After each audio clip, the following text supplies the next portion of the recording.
Hey guys, welcome back to my channel World of Flutter. So today we are going to take a look at the HTTP package, and the package's publisher is dart.dev, which means that this is an official package, and the license is BSD 3 clause, and as per the likes, pop points and popularity we can see that this package is very good and efficient to use. And the platform on which we can use this package is Android, iOS, Linux, macOS, web and Windows. So let's just jump straight into the installation. So for installing, you can either run this command or this command in your terminal, or else you can copy this line of code and paste it in your YAML file under dependencies, and then you can run pubget. Okay, once you're done and your package is installed in your project, then you can copy this line of code and paste it in your file, in whichever file you want to use this package. Okay, so let's just look at my project. So this is a very basic UI with an app bar, a scaffold, two buttons and a text, and I'm going to toggle the text appearance and disappearance based on the buttons. So let's just go in my YAML file. Under dependencies, I've added this line of code and I've done pubget. Once you do pubget, then you have messages, and that messages tab will tell you whether it's done successfully and it's added in your project or not. Okay, then now you can use this, and for using this, again I've used the import in my main.dart, and I'm going to use the HTTP as HTTP so that I can use the functions like .get, .put easily. Okay, so let's just go to the readme. In the readme, they have given an example of post. So for using the post method, you need to post something, right? So you need the URI to which you are going to do the post, and then you need a body. And there are headers also, that is optional. I'll show you how it's done. Okay, then once you do the post, your response will be there, and from response.status code response.body, you'll be able to get the response. Okay, and also you can use JSON decode and pass the response.body to get your data into a map, so that you can use it later on. Okay, so let's just first of all go to the documentation, Flutter documentation. So in the Flutter official docs, there's a cookbook, and in the cookbook there's something called a networking. In the networking, we have different tabs over here, you can see on my left, and the first tab is the fetch data from the internet after the overview. So this tab will tell you how to use your http.get. Okay, so they have told you you have to add the HTTP package, and how you have to add it, how I have added it, and then you need internet for this, so you will have to add the internet permissions in your manifest file, which is in your Android folder. Okay, and if you need to add permission for iOS, then just look it up on Google. You'll be able to find, I think, 1 or 2 lines of code, and you can add it in your info.plist file under your iOS folder.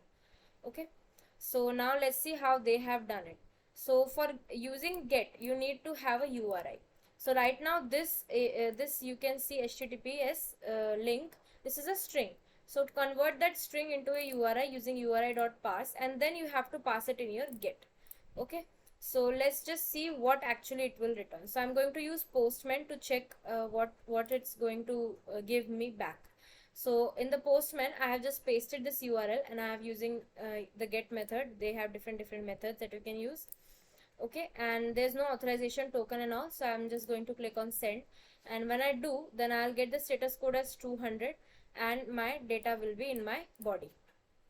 So I can see that this is a map which is a string dynamic, which means the key is always a string, and the values are dynamic, which can be an integer also, or it's a string also. Okay, so I'm getting this back. So I am getting the response, and you can save the response as HTTP response. So I'll just show you by doing the same thing in my application. So here I will first of all, just to toggle, I'll make a boolean variable which will say is API called.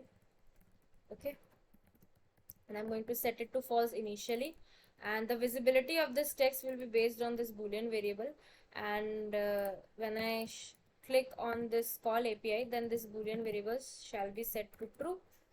Okay, and in my reset, again it should be reset, so it will be set to back to false, which was the initial value.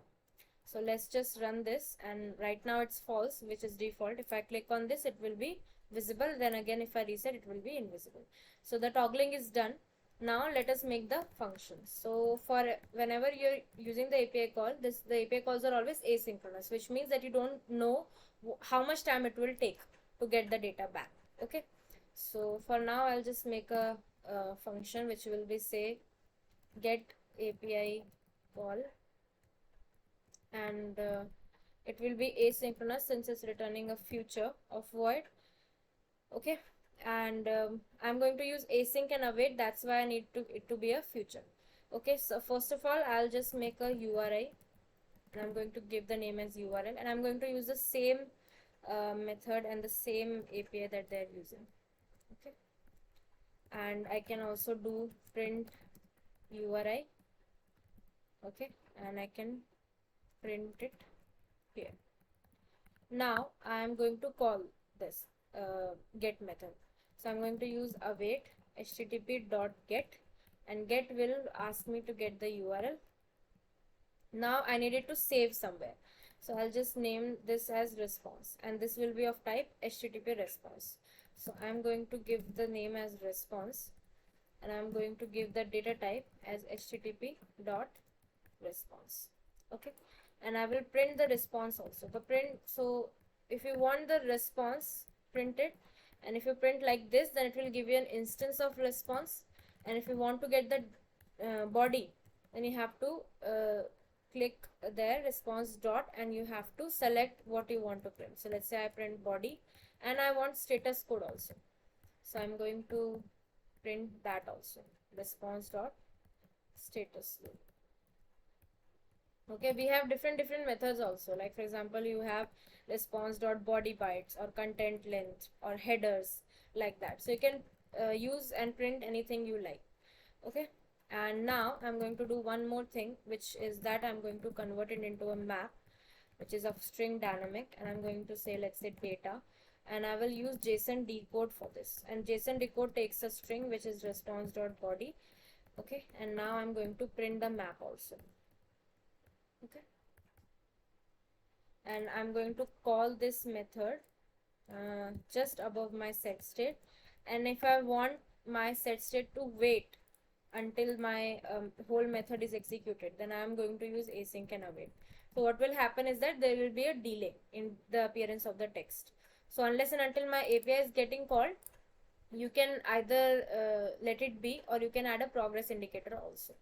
So in the next example, I'll show you the progress indicator addition. Okay, so let's just do a reload, and this time when I'm going to call the API, you can see that there was a like 1 second delay, and after that your text appeared. So that 1 second delay was for the API that you called.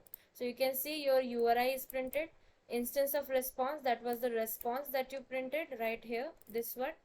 Then you printed the body, so this is the body.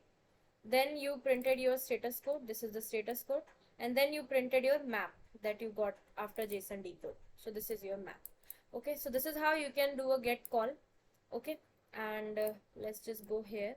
So here they have saved their data in a custom dart object. So let's just jump into the post method, and it's very similar to the get. So they have given the examples for get, post, put, and delete, all of them the same way. Okay, so I'll explain how they have done this class thing in the post. Okay, and there's one more way to do a get method, which is using the request class.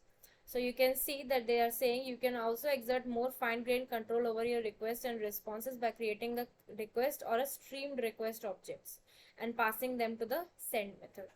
So here in the postman also I have an example, and this says http.request, and it's specifically telling you which request it is. It is a get or a post, like that. And from here you can just send the request and you will get a streamed response.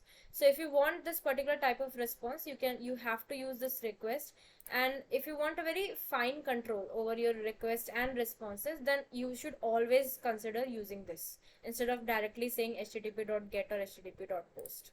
Okay, and before going into the post, I will just show you how we can use client also. So HTTP client is basically used if you want an open persistent connection.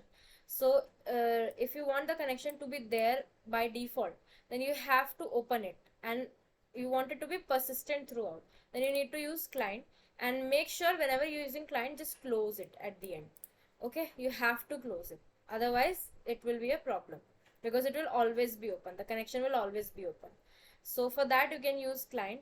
And also if you want to use, let's say, external libraries to work with your package, then you can make a class and extend the http.base client, okay, to get the desired behavior. So it says that libraries wishing to add behavior should create a subclass of the base client class that wraps another client and adds the desired behavior. And then we have one more class, which is the retry client. So this class is basically to retry the failing requests, and it will retry up to 3 times, and it waits 500 milliseconds before the first retry and then increases the delay 1.5 each time.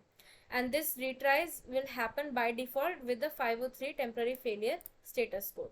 Okay, and you can like change this value, this 1.5 and 500 milliseconds in the retry client constructor. Okay, so this is the readme that they have given of how you can use it. And in the example also, they have given the example of a get that I showed you right now. There is one more way of creating the URI. This is how you can create it using the .https method, and that is basically a method which will take the authority, path and query parameters. So they have given how it will look. So this is the authority, which is the website, main website. Then you have a path of the to place where you want to go, and then you have a query parameter. So you can have a query parameter or not, that's all up to you. For example, here they are using this query parameter, and in this example I think they are not using it. Yeah, in here they don't have a query parameter. So that's all up to you, but they have given a path here, you can see, and they have given this authorized authority. Okay, and now let's see for the post. So for post, you can click on this send data to internet, and same things, same HTTP package, internet permission, all of that. So here what they have done is they have created an album class. So what this album class will do is that album, that is the name of the class, you can give any name. So why they have created a class? Because they want to save the data that you are getting from the JSON into this class.